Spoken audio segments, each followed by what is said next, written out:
Hi. I subscribe to Netflix. I've been subscribing to Netflix for a couple of years now. And I didn't subscribe to Amazon Prime until recently. I wasn't going to shell out for two different streaming services, but at some point I realized that I was entitled to a discount because I work in the education section now. So suddenly it was much more appealing. Plus, I think they've upped their game with regard to their original content. Things are much more tempting on their service lately. Netflix, for those of you in the States, it's really very different in the UK. There was already a very well-established online streaming service in the UK that's bundled in with the main satellite TV service in the UK, which is Sky. And Sky had major contracts with lots of the major movie studios to have first dibs for streaming in the UK. So when Netflix came along, there just wasn't the same amount of available content, especially in terms of movies. And Sky is also a big competitor in terms of streaming of TV content. So Netflix in the UK is much more focused on their original shows that they do, and then this rather smaller selection of films and TV shows that they have to offer. So it's still a good service, but it's not anything like it is in the US. They have a much broader service in the US and a much bigger catalog of content. Anyway, we got Amazon Prime, and the first thing Tony and I watched on Amazon Prime was we watched Good Omens, which is a series that came out this year, an original series, hugely likable, highly recommend it. It's very quirky. It's about an angel and a demon trying to stop the end of the world, working together. There's this sort of subtext that they might be in love with each other. It's great. Brilliant cast. Again, very quirky, very clever, and very funny.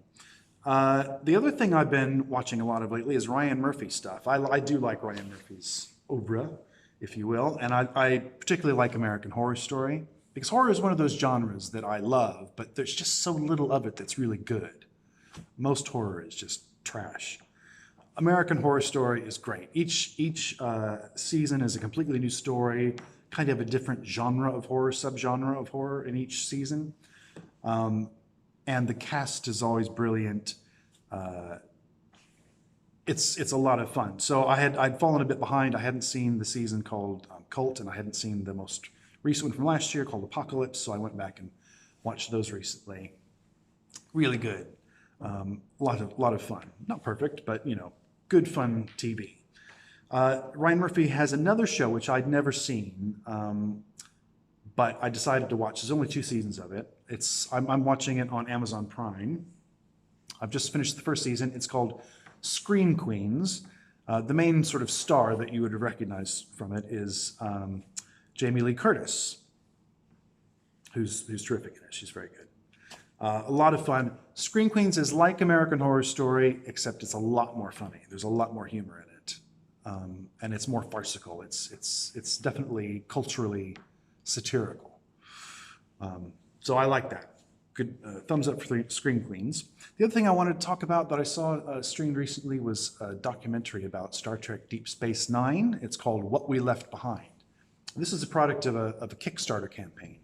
So there was a fundraiser online, and it raised more money than they anticipated. So they actually had enough money to go back to the original film negatives of the show, scan them in HD, and in the context of this documentary, all of these important moments from the show that you're seeing are being presented in high definition for the first time. Never seen the show looking so good. It really does. Involves all of the original cast. The original writers come back and pitch what the next season 8 would look like if they were to make it now. And it's a lot of fun. It's only available to stream for money, or if you want to buy it on Blu-ray, you can. So it's not available on a streaming service as such. But if you're a Star Trek fan and you love Deep Space Nine, which to my mind is, I think, head and shoulders above the rest of the modern Treks. I think it's a great show, terrific show. Then it's worth your $20 or 20 quid. Something else I watched on Amazon Prime recently is a film called The Death of Stalin. If you're not familiar with it, it probably sounds super grim. It's not. It's a comedy. It's a comedy that's written and directed by Armando Iannucci. If you're familiar with him, he did In the Loop. A lot of the Alan Partridge. He's a regular writer for Alan Partridge. Really talented writer and director. And this is full of wonderful comedic actors like Michael Palin and Steve Buscemi. You got Jason Isaacs and Patty Considine and Paul Whitehouse. Lots and lots of really, really funny people. So The Death of Stalin is highly, highly recommended. I loved it. I thought it was great. Another thing I saw on streaming, I just wanted to mention, is a film called Rat Race. Now, this is a silly, stupid film, but it's got a very special place in my heart. And the reason for that is that it just so happens that Tony and I were in America at the time of the 9/11 attacks. And we were scheduled originally to fly back to the UK on September 12th. But of course, on September 11th, they grounded all the airplanes and nobody was flying again for several days after that. So in this period of time in which the whole country was in a kind of state of shock, I just remember everyone walking around with this dazed look on their face. And it was a super sad time, not just because of the super sad. It was a very sad time because not only were we reacting to the shock and the violence of what had occurred, but also this overriding sense that things had just changed in a very significant way and not for the better. So it was a really down time. And I remember we were just trying to kill time waiting for the airlines to start flying again. And we were wandering around empty malls. You know, it was like a ghost town where we were in Charlotte, North Carolina. And one evening we said, let's just go to the movies. Let's see if there's a cinema open. And there was, within walking distance of the hotel we were staying in. And Rat Race was showing. Now, Rat Race, if you haven't seen it, is sort of a Cannonball Run type movie, mad, mad, mad, mad world storyline, where you've got a bunch of people racing across country for a prize, and they're trying to sabotage each other. It's all very farcical and broad and silly and dumb. But in that moment, at that time, it was exactly what I needed. It was. I left the theater that night feeling like I could breathe again. So I'll always have a fond place in my heart for that movie because it was exactly what I needed at exactly the right moment.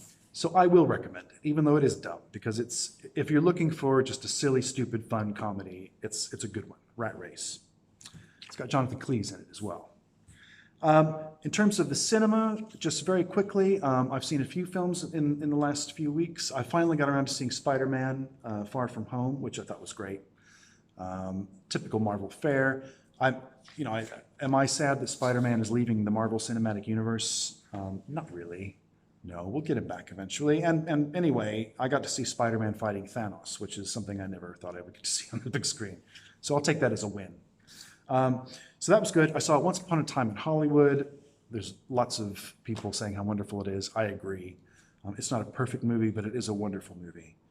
The fact that Quentin Tarantino loved that film and loved making that film comes across in every second of it. It really is great. I loved it. And finally, It Chapter 2. I spent most of my teen years reading Stephen King books, amongst some other things. And I read it at least once. So I saw the first one that came out a couple of years ago. I thought it was okay. It was fun. This one less so, but still enjoyable. Quite forgettable, I think. And I think it's also falls foul of my criticism of the horror genre, in which it relies too much on just jump scares and some gross out stuff. There's not enough cleverness in it. It needs to be smarter. But it was still fun. So again, if you're looking for silly and fun, It Chapter 2 ticks that box. That's what I've been consuming pop culture-wise over the last few weeks. I'm curious if you've had a similar reaction to any of these things. Let me know in the comments below. Thanks for listening.